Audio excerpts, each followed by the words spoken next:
ಇದು ರಿಪಬ್ಲಿಕ್ ಕನ್ನಡದ ಎಕ್ಸ್ಕ್ಲೂಸಿವ್ ಸುದ್ದಿ. ಕಾಂಗ್ರೆಸ್ ಶಾಸಕನ ಕರಪ್ಷನ್ ಬಾಂಬ್ ರಿಪಬ್ಲಿಕ್ನಲ್ಲಿ ಎಕ್ಸ್ಪೋಸ್ ಆಗಿದ್ದು ಹಾಗಾದ್ರೆ ಯಾರು? ಕೈ ಭ್ರಷ್ಟಾಚಾರದ ಲೆವೆಲ್ ಇದೆಯಲ್ಲ, ಈಗ ಅದು ಬಟಾ ಬಯಲಾಗ್ತಾ ಇದೆ. ಇದು ರಿಪಬ್ಲಿಕ್ ಕನ್ನಡದ ಬಿಗ್ ಎಕ್ಸ್ಕ್ಲೂಸಿವ್. ಕಾಂಗ್ರೆಸ್ ಶಾಸಕನ ಕರಪ್ಷನ್ ಬಾಂಬ್ ಇದು. ಈಗಾಗಲೇ ಹಗರಣದ ಮೇಲೆ ಹಗರಣ, ಅದರ ನಡುವೆ ಈ ರೀತಿಯಾದಂಥ ಮತ್ತೊಂದು ಆರೋಪ ನೋಡಿ. ಸಿದ್ದು ಸರ್ಕಾರದ ವಿರುದ್ಧ ಭ್ರಷ್ಟಾಚಾರದ ಬಿಗ್ ಬಾಂಬ್ ಇದು. ಈ ಬಾಂಬ್ ಬಿಜೆಪಿ ಶಾಸಕರು ಅಲ್ಲವೇ ಅಲ್ಲ, ಖುದ್ದು ಕೈ ಹಿರಿಯ ಶಾಸಕನೇ ಸ್ಫೋಟಕನ ಹೇಳಿಕೆ ಇದು. ಕೈನ ಹಿರಿಯ ಶಾಸಕನ ಸ್ಫೋಟಕ ಹೇಳಿಕೆ. ಸರ್ಕಾರದಲ್ಲಿನ ಭ್ರಷ್ಟಾಚಾರವನ್ನ ಒಪ್ಪಿಕೊಂಡಿದ್ದಾರೆ ಶಾಸಕರು. ಖುದ್ದು ಹೈಕಮಾಂಡ್ನಿಂದಲೂ ಕೂಡ ವಾರ್ನಿಂಗ್ ಬಂತಂತೆ. ಹಾಗಿದ್ರೆ ಬಿಗ್ ಬಾಂಬ್ ಸ್ಫೋಟಿಸಿದ್ದು ಯಾರು? ತನ್ನ ಸರ್ಕಾರದ ಮೇಲೆ ಆರೋಪವನ್ನ ಮಾಡಿದಂತ ಶಾಸಕ ಯಾರು? ಸೊ ಹಾಗಾದ್ರೆ ಕಾಂಗ್ರೆಸ್ ಸರ್ಕಾರದ ಹಗರಣವನ್ನ ಕಾಂಗ್ರೆಸ್ ನಾಯಕರೇ ಹೇಳಿಕೊಂಡ್ರ? ಸರ್ಕಾರದ ಭ್ರಷ್ಟಾಚಾರವನ್ನ ಬಿಚ್ಚಿಟ್ಟಿದ್ದಾರೆ ವಿನಯ್ ಕುಲಕರ್ಣಿ. ಕೆಲವು ಹಗರಣಗಳು ಹೈಕಮಾಂಡ್ಗೂ ಕೂಡ ತಲೆಬಿಸಿಯನ್ನ ತಂದಿದೆ. ರಾಜ್ಯ ಸರ್ಕಾರಕ್ಕೆ ಹೈಕಮಾಂಡ್ ಎಚ್ಚರಿಕೆಯನ್ನ ನೀಡಿದೆ.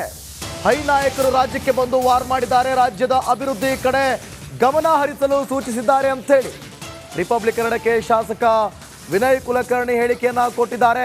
ಭ್ರಷ್ಟಾಚಾರವನ್ನ ಯಾರು ಕೂಡ ಸಹಿಸಲಿಕ್ಕೆ ಆಗಲ್ಲ. ಭ್ರಷ್ಟಾಚಾರ ಒಳ್ಳೆಯದಲ್ಲ, ಒಳ್ಳೆಯ ಬೆಳವಣಿಗೆ ಅಲ್ಲ. ನಮ್ಮಲ್ಲಿ ಕೆಲವರು ಭ್ರಷ್ಟಾಚಾರಿಗಳಿದ್ದಾರೆ, ಭ್ರಷ್ಟಾಚಾರಿ ಸಚಿವರನ್ನ ಕಿತ್ತು ಹಾಕಬೇಕು ಅಂಥೇಳಿ ಹೈಕಮಾಂಡ್ ಅಂತಹವರಿಗೆ ಎಚ್ಚರಿಕೆಯನ್ನ ನೀಡಬೇಕು. ಈ ರೀತಿಯಾದಂಥ ಹೇಳಿಕೆಯನ್ನ ಕೊಟ್ಟಿರೋದು ಸ್ವತಃ ಕಾಂಗ್ರೆಸ್ ಶಾಸಕರೇ. ವಿನಯ್ ಕುಲಕರ್ಣಿ ಏನು ಹೇಳಿದ್ದಾರೆ ನೋಡೋಣ. ಬಿಜೆಪಿ JDS ಜಂಟಿಯಾಗಿ ಪಾದಯಾತ್ರೆ ಮಾಡ್ತಾ ಇರುವಂಥದ್ದು ಮೂಡ ಹಗರಣ ಸಂಬಂಧಪಟ್ಟಂತೆ ಈ ಬಗ್ಗೆ ಮಾತಾಡೋಕ್ಕೆ ಹಿರಿಯ ಶಾಸಕರಾದಂಥ ವಿನಯ್ ಕುಲಕರ್ಣಿ ನಮ್ಮ ಜೊತೆ ಇದ್ದಾರೆ. ಸರ್, ಜಂಟಿ ಹೋರಾಟ ಮಾಡ್ತಾ ಇರೋದು ಏನನ್ಸುತ್ತೆ ಇದು ಬಗ್ಗೆ? ಅಲ್ಲ, ಜಂಟಿಯಾಗಿ ಮಾಡಕತ್ತಾರ.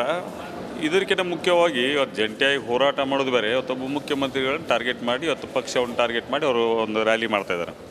ಯಾಕಂದರೆ ಇವತ್ತು ಕರ್ನಾಟಕದಲ್ಲಿ ಅವ್ರ ಅಸ್ತಿತ್ವ ಉಳಿಸ್ಬೇಕಂತ ಇವೆಲ್ಲ ಹೋರಾಟಗಳು ನಡೆದವು.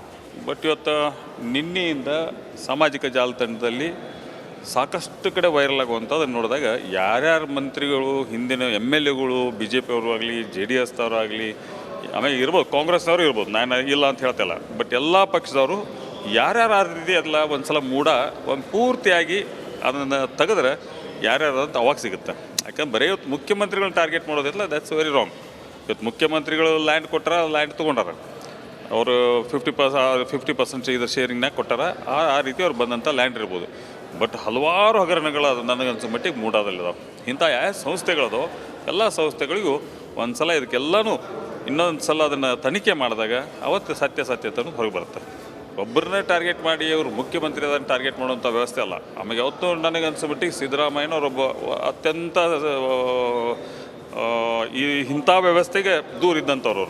ಇವತ್ತು ಯಾವತ್ತೂ ನಾನು ಕೂಡ ಅವರ ಸಂಪುಟದಲ್ಲಿ ಮಂತ್ರಿಯಾಗಿ ಕೆಲಸ ಮಾಡಿದ್ದೀನಿ, ಕ್ಯಾಬಿನೆಟ್ ಮಂತ್ರಿಯಾಗಿ ಕೆಲಸ ಮಾಡಿದ್ದೀನಿ. ಯಾವತ್ತೂ ಒಂದು ದಿವಸ ಸಿದ್ದರಾಮಯ್ಯವ್ರ ಬಗ್ಗೆ ಅಂಥದ್ದು ಯಾವತ್ತೂ ನಾವು ಕಿವಿಗೆ ಬಿದ್ದಿಲ್ಲ, ಅವ್ರ ಬಗ್ಗೆ ನಾವು ಕೇಳಿಲ್ಲ. ಇದು ಪ್ರಥಮವಾಗಿ ಅವ್ರ ಮ್ಯಾಗೆ ಬಂದಂಥ ಆರೋಪ.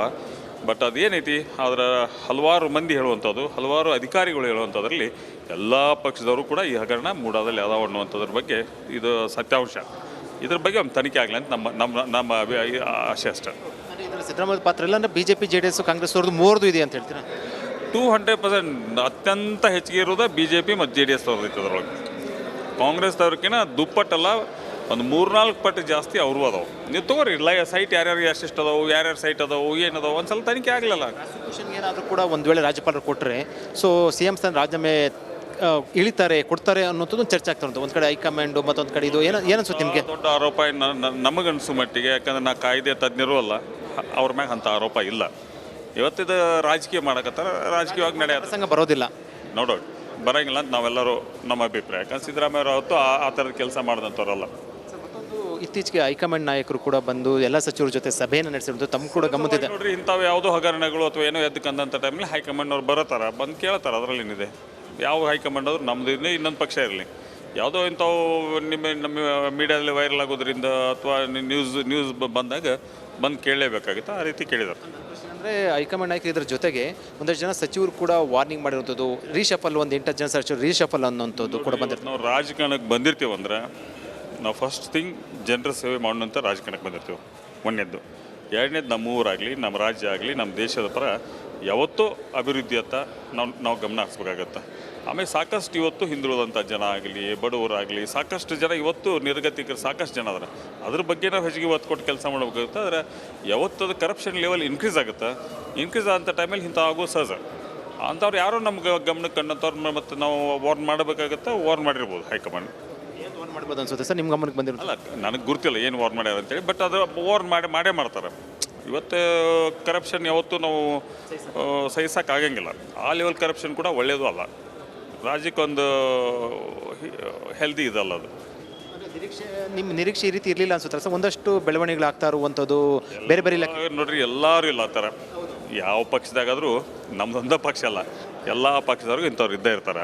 ಅಂಥವ್ರು ನಾವು ಹೈಕಮಾಂಡ್ ವಾರ್ ಮಾಡುವಂಥದ್ದಾಗಲಿ, ಅಂಥವ್ರನ್ನ ಕಿತ್ತು ಹಾಕುವಂಥದ್ದಾಗಲಿ, ಯಾರೋ ಅಂಥದ್ದು ಕಂಡಂಥವ್ರನ್ನ ತೆಗೆದು ಹಾಕಿ ಒಳ್ಳೊಳ್ಳೆ ಮಂತ್ರಿಗಳು, ಪ್ರಾಮಾಣಿಕವಾಗಿ ಕೆಲಸ ಮಾಡೋಂಥವ್ರು, ಜನರ ಪರ ಕೆಲಸ ಮಾಡೋಂಥವ್ರನ್ನ ಕೊಡಬೇಕನ್ನೋದು ನಮ್ಮದು ಕೂಡ ನೀವೇನು ಕೂಡ ಅಭಿಪ್ರಾಯ ಅಥವಾ ಮನವಿ ಯಾತ್ರೆ ಮಾಡ್ತೀರಿ ಸರ್ ಮುಂದಿನ ಬೆಳವಣಿಗೆ? ಏನಿಲ್ಲ ಮನವಿ, ಅದರಲ್ಲಿ ಏನು ಮನವಿ? ಸತ್ಯನ ಯಾರು ಅಂಥವ್ರು ಇರ್ತಾರೆ ತೆಗೆದು ಹಾಕ್ರಿ ಅಂತ ಹೇಳ್ತೀವಿ ನಾವು ಅಷ್ಟೇ. ಅಂತಾರೆ ಇದಾರ ನಿಮ್ಗೆ ಅನ್ಸಿದ ಮಟ್ಟಿಗೆ? ಮತ್ತು ವಿನಯ್ ಕುಲಕರ್ಣಿ ಕೂಡ ಸಚಿವ ಸ್ಥಾನದ ಆಕಾಂಕ್ಷಿ ಅಂತ ಹೇಳ್ಬೋದಾ? ನೋಡಿ, ನಮ್ಮ ಹೈಕಮಾಂಡ್ ಕೊಟ್ಟರೆ ಸಚಿವರು ಹಾಕೀವಿ. ನಾ ಏನು ತೀರ ಅದಕ್ಕೆ ಎದಕ್ಕೂ ಅಂಟ್ಕೊಂಡಿದ್ದಾವಂತಲ್ಲ. ನನಗಾಗಲಿ ನಾನು ಬೋಲ್ಡ್ ಕೇಳಿರಲಿಲ್ಲ. ನಾನು ಬೋಲ್ಡ್ ಚೇರ್ಮನ್ ಮಾಡ್ಯಾರ. ನಾನು KPCC ಕಾರ್ಯಾಧ್ಯಕ್ಷನೂ ನಾನು ಕೇಳಿರಲಿಲ್ಲ. ನಮ್ಮನ್ನು ಗುರುತಿಸಿ ಕೊಟ್ಟಾರೆ ಇವತ್ತು ಅಷ್ಟೇ. ಬಟ್ ಅದು ಕೊಟ್ಟಿದ್ದಕ್ಕೆ ನಾವು ಪಕ್ಷಕ್ಕೆ ನಿಷ್ಠೆಯಿಂದ ಕೆಲಸ ಮಾಡಬೇಕು ಅಷ್ಟೇ. ನೀವಂತಲ್ಲ, ಒಂದಷ್ಟು ಜನ ಶಾಸಕರು ಕೂಡ ಸಚಿವರು ಸಂಬಂಧಪಟ್ಟ ಒಂದಷ್ಟು ಕಾರ್ಯವೈಖರಿ ಬಗ್ಗೆ ಒಂದಷ್ಟು ಮತ್ತು ಪಕ್ಷದ ಮೇಲೆ ಪರಿಣಾಮ ಬೀರುತ್ತಂತ ಯಾವುದೋ ಆಗಲಿ, ನಾಟ್ ಓನ್ಲಿ ಕಾಂಗ್ರೆಸ್, ಯಾರ್ದೋ ಅತಿ ಆತಂದ್ರೆ ಅತಿ ಆದಾಗ ಅದು ಸಹಜವಾಗಿ ಬರೋದೇ. ಇದು ಯಾವುದೋ ಅತಿ ಅನ್ನೋದಾದಾಗ ಅದಕ್ಕೆ ತಾನ ಒಂದು ಅಂತ್ಯ ಅನ್ನೋದು ಕೂಡ ಇರುತ್ತೆ. ಯಾವುದೋ ಅತಿ ಆಗಬಾರ್ದು ಅನ್ನೋದು ನಾವು ರಾಜಕಾರಣಕ್ಕೆ ಬಂದ ನಂತರ ನಾವು ಜನರ ಸೇವೆ ಮಾಡೋಕ್ಕೆ ಬಂದಿರ್ತೀವಿ. ಜನರ ಪರ ಇದ್ದಂಥವ್ರು ಜನರ ಪರ ಕೆಲಸ ಮಾಡಬೇಕಾಗತ್ತೆ ಅಷ್ಟೇ ನಾ ಹೇಳೋದು. ಸರ್, ಸಿದ್ದರಾಮಯ್ಯ ಹೊರತುಪಡಿಸಿ ಸಿದ್ದರಾಮಯ್ಯ ಹೊರತುಪಡಿಸಿ ಉಳಿದ ಸಚಿವರ ಮೇಲೆ ಒಂದಷ್ಟು ಆರೋಪಗಳು ಬರ್ತವೆ. ಸರ್ಕಾರದ ಮೇಲೆ ಒಂದಷ್ಟು ಬೇರೆ ರೀತಿ ನೆಗೆಟಿವ್ ಪರಿಣಾಮ ಬೀರುತ್ತೆ ಅಂತ ಅನ್ಸಲ್ಲ ಸರ್ ನೀವು? ಯಾಕಂದ್ರೆ ಅವೇನಿರ್ತಾವ ಪಕ್ಷದ ಹೈಕಮಾಂಡ್ ಇರ್ತೈತಿ, ಹೈಕಮಾಂಡ್ ನೋಡಿ ಮಾತಾಡ್ತಾರೆ. ಇದು ವಿನಯ್ ಕುಲಕರ್ಣಿ ಅವರ ಹೇಳಿಕೆ. ಅವ್ರು ಹೇಳ್ತಾ ಇರುವಂಥದ್ದು ಒಂದಷ್ಟು ಸಚಿವರನ್ನು ಕೂಡ ತೆಗೆದಾಕಿ ಅಂತ ಹೇಳುವ ಮೂಲಕ ಒಂದಷ್ಟು ರೀತಿಯಲ್ಲಿ ಸಂದೇಶವನ್ನು ಕೊಟ್ಟಿರುವಂಥದ್ದು. ಕ್ಯಾಮರಾ ಪರ್ಸನ್ ಮಂಜು ಜೊತೆ ವಿಜಯ್ ಚಂದ್ರ, ರಿಪಬ್ಲಿಕ್ ಟಿವಿ, ಬೆಂಗಳೂರು. ಈ ಬಗ್ಗೆ ಮತ್ತಷ್ಟು ಮಾಹಿತಿಯನ್ನು ಕೊಡ್ತಾರೆ ನಮ್ಮ ಸೀನಿಯರ್ ಕೊಲೀಗ್ ಜೊತೆಗೆ ಹಿರಿಯ ಪ್ರತಿನಿಧಿ ವಿಜಯ್ ಲೈವ್ ನಲ್ಲಿ ಜಾಯ್ನ್ ಆಗ್ತಿದ್ದಾರೆ. ವಿಜಯ್, ನೀವು ಅವ್ರನ್ನ ಮಾತಾಡಿಸ್ತಾ ಇದ್ರಿ, ಅವರ ಹೇಳಿಕೆ ಇದು ಅವರದ್ದೇ ಪಕ್ಷದಲ್ಲಿ ಎಷ್ಟು ಪರಿಣಾಮ ಬೀರುತ್ತೆ ಅಂತ ನಿಮಗೆ ಅನ್ಸುತ್ತೆ?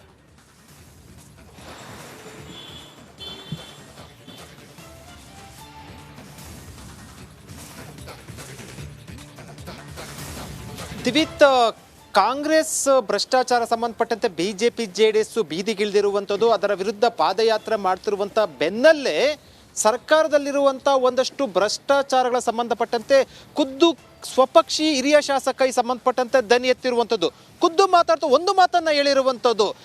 ಕಾಂಗ್ರೆಸ್ ಹೈಕಮಾಂಡ್ ಇತ್ತೀಚೆಗೆ ನಾಯಕರು ಭೇಟಿ ಕೊಟ್ಟಿದ್ರು. ಎಲ್ಲ ಸಚಿವರ ಜೊತೆ ಮುಖ್ಯಮಂತ್ರಿ ಸಿದ್ದರಾಮಯ್ಯ, ಉಪಮುಖ್ಯಮಂತ್ರಿ DK ಶಿವಕುಮಾರ್ ಸಮ್ಮುಖದಲ್ಲಿ ಎಲ್ಲ ಸಚಿವರ ಜೊತೆ ಸಭೆ ನಡೆಸಿದಂಥ ಸಂದರ್ಭದಲ್ಲಿ ವಾರ್ನ್ ಮಾಡಲಾಗಿದೆ, ಎಚ್ಚರಿಕೆ ಕೊಟ್ಟಿರುವಂಥದ್ದು ಹೈಕಮಾಂಡ್. ಇದನ್ನೇ ಹೇಳಿರುವಂಥದ್ದು ಯಾರು?